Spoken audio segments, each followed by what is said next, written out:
What leapt out from this for you? Well, I don't know about you, John, in your many years of distinguished journalism. I've not seen anything like this in my life. As far as the royal family is concerned, I felt this last set were much more personal than the original ones. The accusations in the first three were much more generalized. They weren't focusing on people, but this one has become much more personal. Mm. I found a couple of things very strange in it, I have to say. The shouting that Harry was so upset about with his brother. Um, I have a brother. We used to shout at each other all the time. I think it's people do that in families and things. Yes. Harry was in the army. If he wasn't shouted at in basic training, then the sergeant majors aren't as fierce as they used to be. I find it a little cringingly Californian, to be perfectly honest with you. Cringingly California. What about some of the raw emotion here, though, Nick? When you hear Harry blaming the press for Meghan's miscarriage, it is about as emotionally charged as it could be. It's tr As I said, it's not only personal, but you're quite right. It is emotionally charged. Although I notice in the transcript of that particular episode that he has blamed the male and he's pulled back afterwards and said, "Well, we can't say it was definitely the male, but that's the accusation he's making." But there's lots of accusations about all sorts of institutions like the press, the monarchy, the Commonwealth. Um, no one's replying to these because, as we know, the palace has taken a decision not to respond to it. I'm finding it. This second lot was a bit like a soap opera where we've moved on to the Christmas special in many ways. I think Yeah. that was the difference between this last three and the three before. How does the palace restore anything like stability after this? I don't think the palace can do any more than just stand back from it. Nothing has been. Is it one thing interests me, John? I don't know about you, sort of listening to it. There's been no specific accusations against specific individuals. We've heard a lot about this underlying tone of what was said to be racism within the palace. No one's actually been named for that. It's all very general. Has been attacking the institution in which he was brought up. And I think that institution has decided that the best thing to do is to say nothing at all. And I don't know about you, I'm detecting that there's a big split now at the moment. There are the real Sussex fans, most of whom seem to be on the other side of the pond, who, whatever happens, they will be sort of Harry and Meghan until they die. Here in Britain, I think the reaction is a bit more nuanced. There's significant proportions that I have seen looking at social media and the press and things that actually couldn't care less one way or the other. Yes. And there is a smaller proportion who find these attacks on the monarchy, who aren't answering back, rather distasteful. And Mm. I think reaction to this is going to depend so much on one's own personal view of whether they believe what's being said from California or they don't. Have you ever seen anything like this, John, in your career? No, I've not. I mean, this is an institution which exists as part of its very identity to keep shouting matches in Sandringham or point scoring or recrimination behind closed doors. And now, in the age of Netflix and streaming, multimedia, all of the rest of it, all of those new media have shown, and they've been I don't know, harnessed to what we're seeing now, which is unique. It's a new time, a new age. Everything is It's not very what we've American, isn't understood. it? It's American, but this is I think these cultural phenomena they span the world now. Nick Serple, good to talk to you, and thank you for coming on. I want to welcome now Victoria Arbiter to give us another perspective from America. Victoria is the CNN royal correspondent speaking from New York. Hi, Victoria.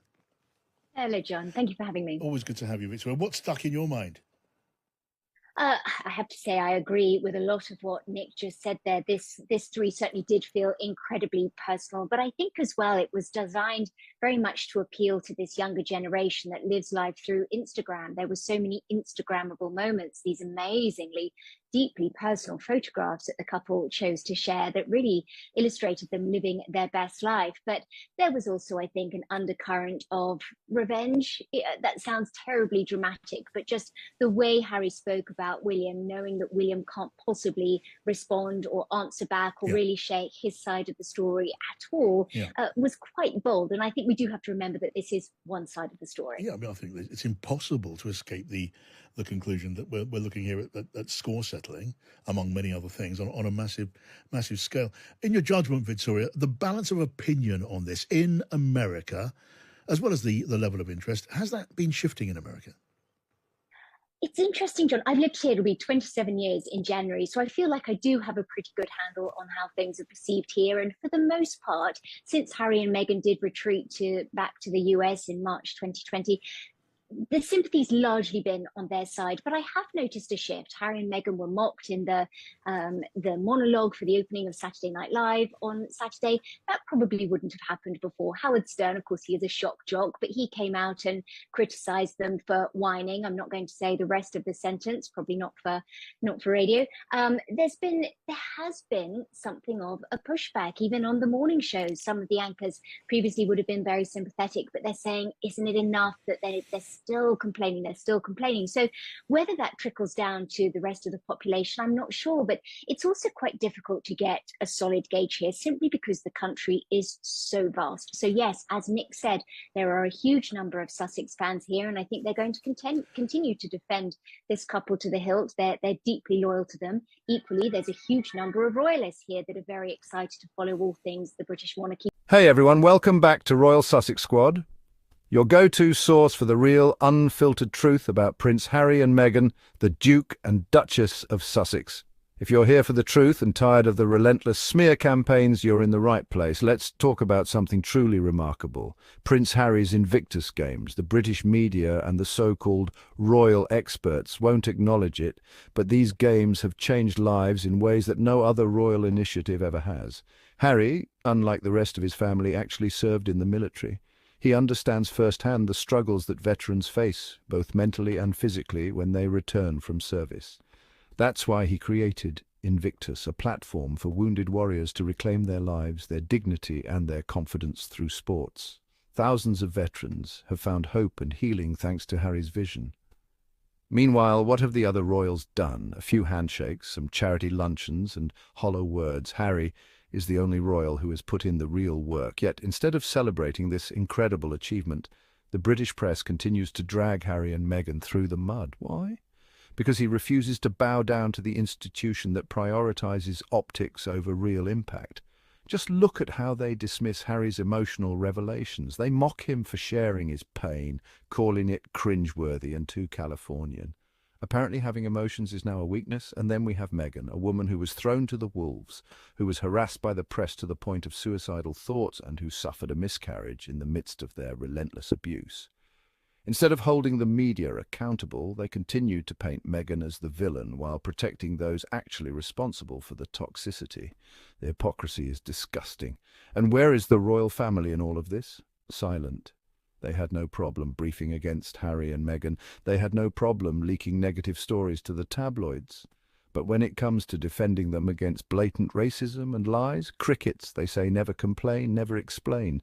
But that rule only seems to apply when it benefits them. When Prince Andrew was facing serious allegations, they rushed to protect him. When Harry and Meghan needed support, they threw them under the bus. The double standards are unreal. Now, let's address this so-called shift in American opinion. Some media outlets want you to believe that people in the US are turning against Harry and Meghan. That couldn't be further from the truth. The Sussex Squad is strong, loyal, and growing every day. Yes, there are some trolls and irrelevant commentators making noise. But let's be real, most people see through the lies. Harry and Meghan continue to be admired globally, and their impact is undeniable. At the end of the day, Harry and Meghan are thriving, despite every obstacle thrown their way. They're making a difference, while the royal family is stuck in outdated traditions and PR-driven nonsense. So let's keep supporting them, amplifying their good work and calling out the injustice. Make sure you're subscribed, drop a comment below, and if you appreciate this content, hit that super thanks button to support the channel. Until next time, stay strong, stay informed, and keep standing for what's right. Royal Sussex Squad out.